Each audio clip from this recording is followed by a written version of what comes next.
absolutely. So, Councilmember Dos Santos-Tam, thank you very much for joining me here. Oh, happy to be here, yeah. So this is a project of the Oʻahu Democrats, and we're trying to sort of get to know our council members a little bit better and trying to figure out how Oʻahu Democrats can work with the council on issues that are really important to the community. So first question, can we just start off by having you tell me a little bit about your district here? Yeah, so I think I have the most dynamic district of them all. It's the urban core. It goes from Ward Avenue on the Diamond Head side all the way up to Papakolea. And then on the other side, we have Palama, Kalihi, and Kalihi Valley. So Kapalama Canal, H1 Freeway, and Middle Street. So we've got, you know, the really bustling Chinatown, downtown Kaka'ako part of our district. We've also got all the ridges and valleys. So Pacific Heights, Paoa, Nu'uanu, Laliha, Aleva, Kamehameha Heights, and Kalihi Valley too. Yeah, that's a really diverse district, and I guess most of the districts are, considering how large they are, but you really have a cross-section of the whole community there. And I think that's what makes it really unique. We have very, wealthier communities, the back in Nu'uanu Valley, the top of Pacific Heights, down to more working class and lower income communities like in Palama, and they all have specific needs. And so I think that's what makes the council really unique, because we get to serve this broad population base with really distinct needs. But since the city is nuts and bolts issues at the end of the day, our roads, our sidewalks, traffic, we can really make a difference in really tangible ways. Yeah, I think that's really at the heart of what we're trying to uncover here with this project, is those nuts and bolts issues that really affect people when they, like all around them, when they go out, they see, like you mentioned, the roads and the traffic and infrastructure and things like that. What are some of the more unique challenges that your district faces, as opposed to sort of the general city issues? Well, this is the part of the island where everything comes together, and so, our challenges like homelessness are really magnified.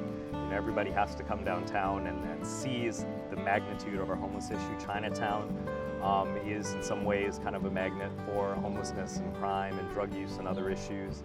And then, we have a lot of older communities, Laliha, Nu'uanu, Paoa, which have been residential, single-family neighborhoods for well over 100 years, and a lot of that infrastructure was put in 100 years ago, and so we're catching up on those improvements. And so we just have this really neat opportunity also with redevelopment in places like Kaka'ako, but we need to make sure, of course, that it's done in the right way. And we've seen over the years sort of the growth of the luxury tower thing. We want to make sure there's workforce and affordable and a wide range of housing options as well. Let's circle back to that and put a pin in that, and I want to talk a little bit about you and how you got into politics. My understanding is you've been involved in politics since high school. Yeah, so it's always been something that's been interesting to me, how our government works, how it can improve people's lives. Like a lot of local kids, I went off to college on the mainland and didn't think that I would have an opportunity to come back. And frankly, if you had gone back in a time machine 20 years ago and asked if you thought that you'd be here in your 20s or 30s, I would have said probably not. And the recession happened though, and my class graduated right into the Great Recession, and it was a challenge to find a job. So I was very grateful my senior year of college to have gotten a call from someone at the city. It was Mayor Hanneman at the time, who said, hey, I'd like you to consider coming back to work for the city. And it was very hard to find a job in New York or DC or anywhere else in the mainland, so I said, sure, come back and see what we can do. And that, I think, sort of set me on this path. As you know, I spent 6 years working at the Construction Alliance, where I had the chance to work on all kinds of issues: construction, development, land use, but also on the labor side, and really get to know the challenges that our working families face: wage theft and labor rights and organizing. And the construction industry, of course, is a little bit different than other industries with respect to labor law, but worker safety, insurance, health protections, those are really important things too. And along the way, got involved as a neighborhood board member, and I hope a lot of our Oʻahu Democrats are paying attention at their neighborhood board, hopefully running for these seats either now or in future years. But that was a really good way to get to know my community in Laliha and Aleva Heights. And I think that really set me up really well to come into this role now with the 2022 election and become a council member for this district. you have kind of a unique perspective too, because as we were talking about earlier, not only do you have a unique perspective in terms of being on both sides of the legislative process, but you were also the chair of the Democratic Party for a year or 2 years. 2 years, yeah. So you kind of have a unique perspective in terms of how the party side of things can interface with the public service side of things. And would you mind talking a little bit about that? Definitely. You know, I think we forget that the Democratic Party of Hawaii, of course, is this dominant political machine, but it's made up of people, it's made up of individual advocates who, you know, need to be more involved. And, you know, when we hear from our constituents, when, you know, they're constituents that I know from the party, they're you know, the precinct president from, you know, Nu'uanu or Po'a or wherever, and, you know, I get an email from them. I'm like, okay, like I really appreciate hearing from them and their concerns. We really, you know, move on them. The county's an interesting piece, going back to the nuts and bolts things. A lot of what the county does is pretty dry, right? Repaving the road, that's not super political. I mean, there's that quote about how there's no Democratic or Republican way to fix a pothole. But the city does do a lot of stuff where there is a little bit of a philosophical or partisan lens. We just went through the concealed carry bill, which definitely has major philosophical implications. Or the way we deal with housing, the way we deal with homelessness, the way we, you know, treat the housing market on the whole. I think there are definitely sort of philosophical differences, and I would welcome our Oahu Democrats to be more involved at the county level, to share their mana with us, to weigh in on things that, you know, affect their community. What are some of the tangible way, I mean, other than like submitting testimony and you know, sending an occasional email, are there other ways that members of the party can really get involved in their local level government and local level community? Definitely, we talked about the neighborhood boards. You know, that's just the most hyper-local government that we have, maybe anywhere in the country. So that's definitely one. We've got a lot of boards and commissions as well, and there's always vacancies on our city boards and commissions. Speaking of our neighborhood boards, the neighborhood commission, which oversees all the neighborhood boards, I think there's 3 vacancies right now.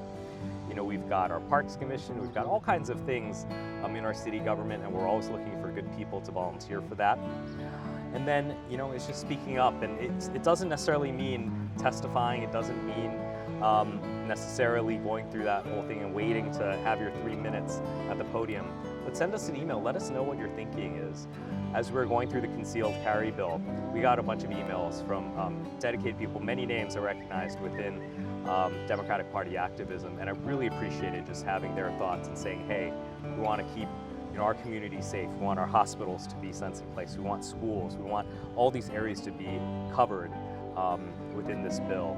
Similarly, you know, we just passed Bill 25, which my predecessor, Carol Fukunaga, introduced, and I subsequently was able to amend and expand.